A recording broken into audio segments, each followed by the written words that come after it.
Et si ta manière de gérer ton argent n'était pas logique, mais profondément psychologique? Chaque jour, tu prends des dizaines de décisions financières. Acheter ce café, souscrire à cet abonnement, épargner pour un projet. Tu penses le faire de manière rationnelle. Mais en réalité, une force invisible, tapie dans les recoins de ton esprit, dicte tes choix. Une force bien plus puissante que n'importe quelle feuille de calcul, ta propre psychologie. Aujourd'hui, nous allons plonger dans les profondeurs de ton cerveau pour révéler les mécanismes cachés qui sabotent ou construisent ta richesse. Ce n'est pas une leçon de finance, mais un voyage au cœur de toi-même. Prépare-toi à découvrir pourquoi tu dépenses, pourquoi tu épargnes et comment tu peux enfin reprendre le contrôle. Car la liberté financière ne commence pas dans ton portefeuille, mais dans ton esprit. Bienvenue dans le premier chapitre de notre exploration, comment ton cerveau sabote ton argent. Imagine ton cerveau comme une arène où deux forces s'affrontent en permanence. D'un côté, le cortex préfrontal, le siège de la logique, de la planification, celui qui te murmure d'épargner pour ta retraite. De l'autre, le système limbique, le centre des émotions, celui qui crie « Fais-toi plaisir maintenant ». Spoiler alerte, bien souvent, c'est le second qui gagne. Ce combat intérieur est orchestré par des biais cognitifs, des raccourcis mentaux qui nous trompent. Prenons l'exemple de la gratification instantanée.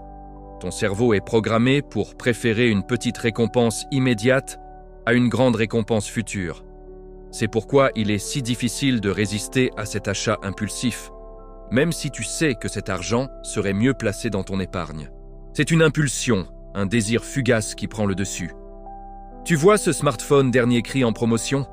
C'est le biais d'ancrage qui te fait croire que c'est une affaire en or, en se basant sur le prix initial barré. Ou cette dépense exceptionnelle pour te remonter le moral après une mauvaise journée. C'est la dépense émotionnelle, où tu utilises l'argent comme un pansement pour apaiser une douleur intérieure. Ces mécanismes sont puissants, quasi automatiques. Tu te retrouves à la fin du mois, regardant ton relevé bancaire avec un sentiment de confusion et de regret. Tu te demandes où est passé ton argent, sans réaliser que tu as été victime de ton propre cerveau. Chaque achat impulsif, chaque décision dictée par l'émotion creuse un peu plus le fossé entre toi et tes objectifs financiers. Mais comprendre ces sabotages est la première étape pour les déjouer. Ce qui nous amène au cœur du problème, les émotions cachées derrière chaque dépense. L'argent n'est jamais juste de l'argent. C'est un véhicule pour nos peurs, nos désirs, nos insécurités et nos rêves. Chaque transaction, qu'il s'agisse de payer une facture ou d'acheter un objet de luxe, est chargée d'une signification émotionnelle profonde. Quand tu ressens ce pic de stress en voyant ton compte en banque dans le rouge, c'est la peur du manque, de l'insécurité, qui s'exprime. L'anxiété qui monte avant de payer une grosse facture n'est pas seulement liée aux chiffres, mais à ce qu'ils représentent. Une perte de contrôle, une menace pour ta stabilité. À l'inverse, l'acte d'achat déclenche souvent une libération de dopamine dans ton cerveau, le neurotransmetteur du plaisir. Ce soulagement, cette satisfaction immédiate que tu ressens après avoir cliqué sur « Acheter » est une véritable récompense chimique. Le marketing l'a bien compris et exploite ce mécanisme à la perfection, transformant le shopping en une quête de bonheur éphémère. Tu n'achètes pas un produit, tu achètes une émotion, la joie, le statut, le réconfort. Mais ce plaisir est fugace. Très vite, la dopamine retombe et il ne reste que l'objet et un compte en banque un peu plus vide. Le cycle peut alors recommencer, te piégeant dans une boucle de dépenses émotionnelles pour combler un vide que l'argent ne pourra jamais remplir. Reconnaître ces émotions est crucial. La prochaine fois que tu t'apprêtes à dépenser, demande-toi « Qu'est-ce que j'essaie vraiment d'acheter ?» La réponse pourrait te surprendre. Alors, comment sortir de ce cycle? Comment passer d'un état de réaction à un état de création financière? Observons ceux qui y parviennent. Voici comment les riches reprogramment leur mentalité financière. Leur secret ne réside pas dans des stratégies d'investissement complexes inaccessibles, mais dans une discipline mentale de fer.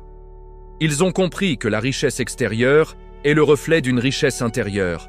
Leur première règle d'or est simple, mais révolutionnaire. Payez-vous d'abord. Avant de payer les factures, le loyer ou toute autre dépense, ils mettent systématiquement de l'argent de côté pour leurs investissements et leur épargne. Ce n'est pas ce qui reste à la fin du mois, c'est la toute première dépense. C'est un acte psychologique puissant qui affirme que leur avenir est leur priorité absolue.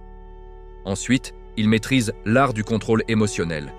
Là où la plupart des gens paniquent lorsque les marchés chutent, ils y voient une opportunité. Là où d'autres dépensent pour célébrer, ils investissent davantage. Ils ont entraîné leur cerveau à dissocier les décisions financières des émotions volatiles du moment. Ils cultivent la patience et une vision à long terme, transformant le temps en leur plus grand allié. Cette transformation n'est pas magique. C'est le résultat d'un entraînement conscient, d'une reprogrammation neuronale. En visualisant leurs objectifs, en s'entourant de messages positifs et en se formant continuellement, ils créent de nouvelles connexions neuronales. Leur cerveau ne voit plus l'argent comme une source de stress ou de plaisir immédiat, mais comme un outil au service d'une vision plus grande. Ils ne subissent pas leur psychologie, ils la sculptent pour bâtir leur succès. La bonne nouvelle, c'est que cette reprogrammation est accessible à tous. Tu as en toi le pouvoir de transformer radicalement ton rapport à l'argent. Voici les clés pour y parvenir. La première clé est d'identifier tes croyances limitantes.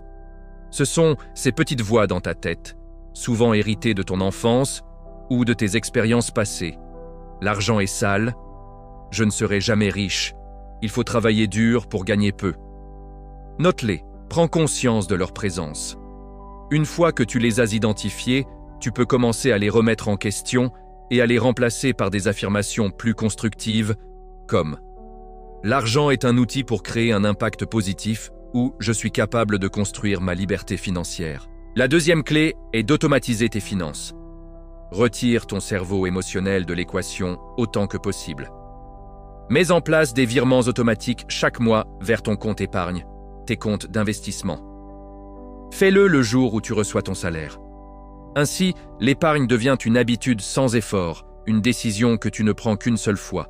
C'est le moyen le plus efficace de mettre en pratique le principe « payez-vous d'abord » et de lutter contre la gratification instantanée. La troisième et dernière clé est de cultiver la patience et la vision à long terme. La richesse ne se construit pas en un jour. Elle est le fruit de petites actions cohérentes, répétées sur des années. Apprends à apprécier le processus. Célèbre les petites victoires, ce mois où tu as respecté ton budget, cet investissement qui a commencé à fructifier. Garde tes objectifs à l'esprit, écris-les, visualise ce que la liberté financière représente pour toi. Plus de temps, moins de stress, la capacité de réaliser tes rêves. C'est cette vision qui nourrira ta motivation lorsque les tentations se présenteront. Nous arrivons au terme de notre voyage. Nous avons exploré les recoins de ton esprit, démasqué les saboteurs invisibles et découvert les secrets d'une mentalité financière prospère. La conclusion est simple et profonde. Changer ta relation à l'argent, c'est avant tout changer la relation que tu entretiens avec toi-même. C'est apprendre à te connaître, à comprendre tes peurs et tes désirs. C'est faire la paix avec ton passé pour mieux construire ton avenir. C'est choisir la discipline, non pas comme une contrainte, mais comme un acte d'amour envers ton toi du futur. La liberté financière n'est pas la destination finale. C'est le chemin. Un chemin d'introspection, de croissance et de maîtrise de soi. Chaque euro que tu décides consciemment d'épargner, chaque achat impulsif que tu évites, n'est pas seulement un pas de plus vers la richesse matérielle. C'est une affirmation de ton pouvoir sur ta propre vie. Tu n'es plus la marionnette de tes émotions, mais l'architecte de ton destin. Prends ce pouvoir, reprends le contrôle. Ton avenir financier, et bien plus encore, est entre tes mains. Si ce voyage au cœur de la psychologie de l'argent t'a inspiré, ce n'est que le début. Il existe bien d'autres secrets que les riches ne révèlent jamais. Pour continuer à les découvrir avec nous, abonne-toi et active les notifications. Merci de nous avoir suivis et à très bientôt pour une nouvelle exploration.